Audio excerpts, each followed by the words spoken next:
Brought to you by the Every Dollar app. Start budgeting for free today. I am trying to find the way with as much grace and kindness and love as possible to get my mother-in-law on her feet and out of the camper in our backyard. Whoa, Cousin Eddie's in the backyard.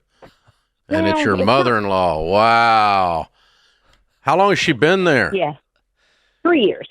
In a van down by the river. Oh, my gosh. Wow. So how did this come about?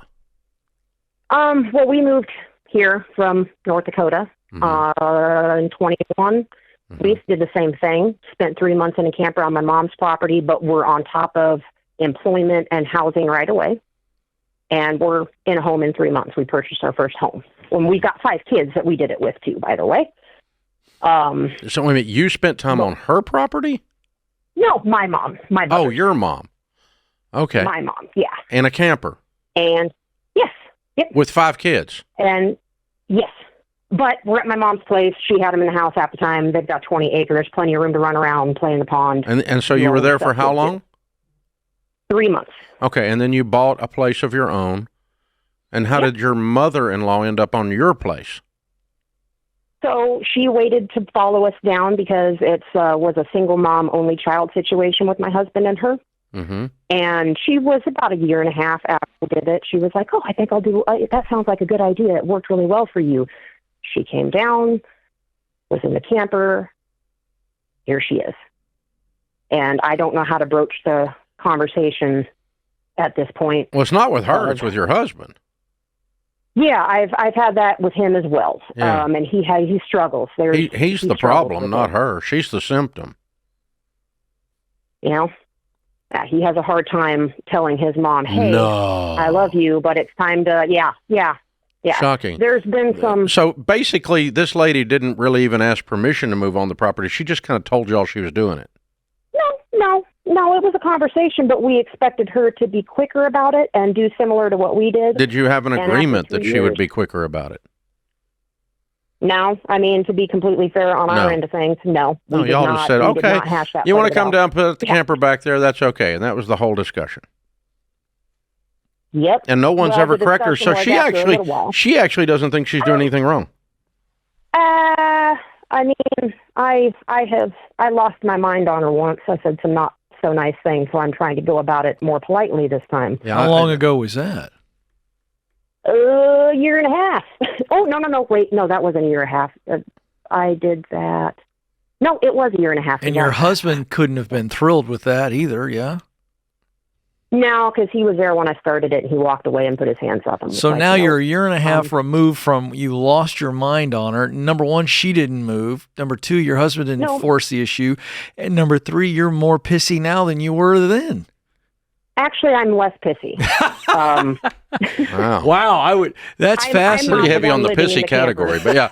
All right, so the on the pissy spectrum, but the how old is she? 63. Oh, and she has no money. Yeah. Nope. Okay. So what makes you think she can move and into it? Why do you think she can move into a sustainable situation when she has no money? She's working, kind of, I think. I mean, I know she works part-time cleaning houses, and that's part of my issue. So I work at a middle school. I'm a paraprofessional, and over the summer I'm home all summer. And I was kind of tracking, like, how often are you leaving? What are you doing? And she's got cleaning jobs that she does, but it's not very much. I think max 20 hours a week. Yeah. And I don't know how to broach with, like, I don't know how to say it lovingly because I don't want it to. I want the attention to be gone. You're way up on the pissy spectrum, so you can't say anything lovingly. I am not. The problem is, yes, you are. There's nothing loving going to come out of your mouth. Yeah. So, and besides that, it's not your job. It's your wimpy husband's job. you enjoyed that too much. You can't do it. Yeah. No, because it won't work if you do it. No, there is nothing you can say or do that's going to work. The only thing that's going to work if you want her to move is for him to have a conversation that says, Mom, I'm going to help you get a place, and you're going to have to get your hours up. And by the time Christmas gets here, you're going to be hanging your stockings in another place or whatever it is. I don't care what the date is, but he needs to sit down with his mom. He needs to have a conversation. We were not planning to do this forever, and we need to look at a timeline where I'll help you get things going, and let's figure out an apartment, and let's get the camper sold, or let's find you a little piece of ground, and let's get your hours up so you have a sustainable life. She's not asking y'all for money, is she? No. Okay. Which one of my suggestions to him was, I think that we should ask her for rent. No, you don't want her to stay. No. Don't ask people for rent that will pay it. Okay, fair enough. My thing was after X amount of time of asking for rent, saying, okay, here's a lump sum, not using it for me. You just wanted something that felt righteous in this whole deal. And so you don't want any of that. I'm not going to help you with that at all. Well, I'm just going to be practical and look, your husband has to handle this, and he has to sit down and have a personal, quiet conversation with his mom. And if he doesn't have a backbone, he can run down to Walmart and pick one up on aisle 3 and sit down and go, Mom, we got to get you a thing that's a better life for you than a trailer in my backyard. Mm-hmm. Now let's figure out where we can get you a place, and let's figure out how many hours a month you got to work to get that done. And I'll help you with your budget. And even if he, and I'll help you get the trailer sold so you got some money to move and so on. But you do not want the budget. I'm sorry? She won't accept help with the budget. She knows what she's doing with everything. She will if your husband sits down and says, Mom, if you don't do this, you have to leave anyway.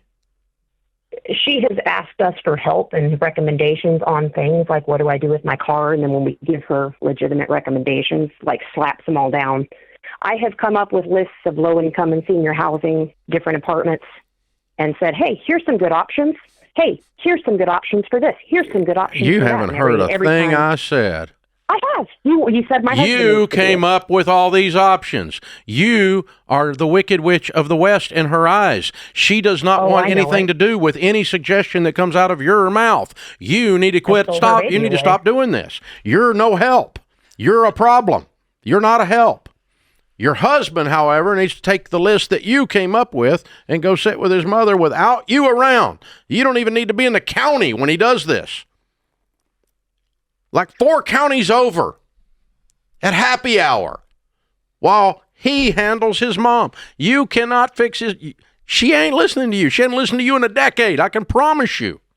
She's had it with you like you've had it with her. This is not, you have no grounds for persuasion with this woman. She does not think you have her best interest at heart. You know why? Because you don't. No, not at all.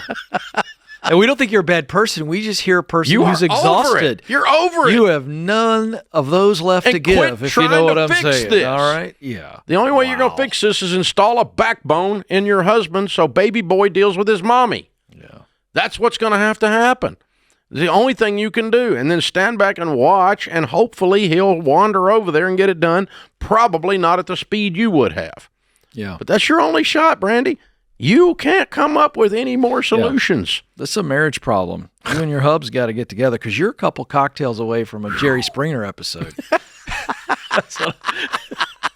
And none of us are above it, but I think you were on your last nerve, and I get it. It's funny, though. It's hilarious. Yeah. Goodness gracious. Yeah. Hey, by the way, that's a good recipe for everybody, regardless of how pissy you are, okay, or how far up the pissy spectrum you are, is how about you do not fix the in-laws. Let the blood relative of the in-laws do the fixing, and you stand back with suggestions way in the distance. Yeah.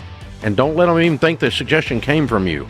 That's always a good idea. Create your free every dollar budget today, the simplest way to budget for your life.